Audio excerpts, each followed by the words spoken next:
Hope you're having a good day today. Thought I would do a video explanation of some glazes that are on these mugs that I had as a special order from a patron of mine, long-term patron, and wanted to explain them because they're a little bit special. In general, there are ash glazes and Tomokus on these two mugs, and a little bit of black glaze accent. And I want to explain why I think they're special, I guess. I've been working on ash glazes for our own studio for a while, and to try and come up with my own recipes based on suggestions that other people have published, and then make some alterations and come up with my own plan for how I'm going to put them on my pots.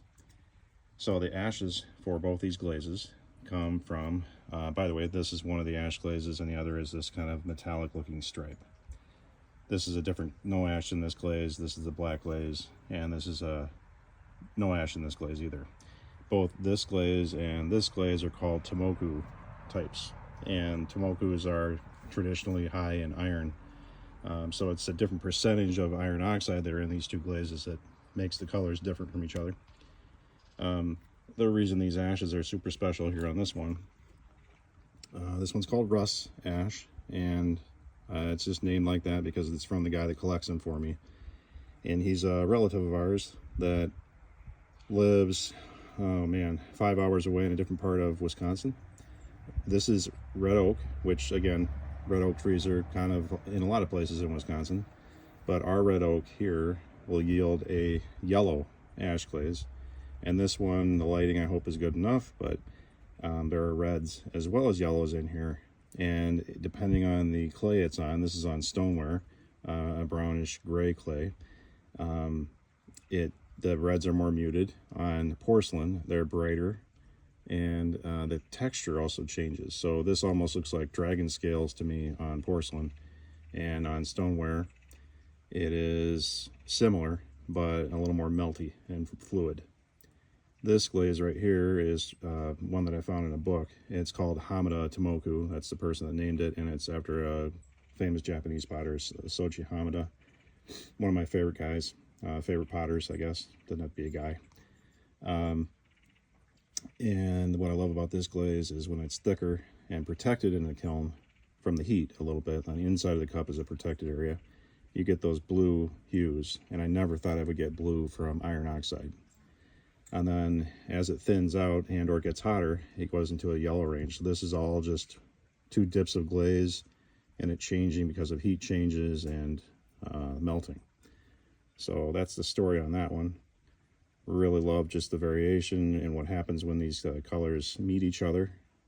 At this line here, there is some blending and some running. That's what it's called when there's drip marks.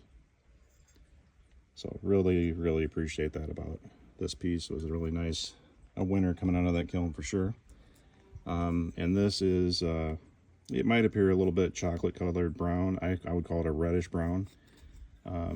Kind of a very standard traditional Tomoku color. Tomokus can be yellows to those blue like we just looked at, to this brown, to almost to black, literally. So it all depends on the atmosphere and the number of layers and where it's fired in the kiln. And then I used a sprayer to spray on one of our other ash glazes, which is made out of pine ash, and so it looks different. And I just love the way that it kind of reminds me of like electricity, sparks, lightning, fire, and just the number of color changes from the edge of this line to the center, back to the edge. As you stare at that and look at it longer, I don't know if you can see it, but it's like almost black on the edge, goes brownish, then yellow, then back to brownish, then black again. This one we get a little extra. There's more of the field of, there's a little bit more ash that settled here when I sprayed it. So it's more of an explosion. And then there's a couple of these little dots here, which are crystals that are growing as the glaze cools. And then in contrast to it, we have our standard, one of our standard black glazes dripped or sprayed right next to it. So that's what you're seeing there. Anyways, just wanted to go in, nerd out on colors a little bit and share why these two are special to me and my, I guess, approach to applying glazes to a mug a little bit. I really like to create contrasts, so smooth versus rough looking, runny looking versus a field of color, contrasting colors, contrasting textures. Kind of important to me to provide more interest to the user. So it's not just something you drink out of, it is a vessel that you can enjoy as well, looking at it. Hey, have a great day. Thanks for listening. Talk to you next time.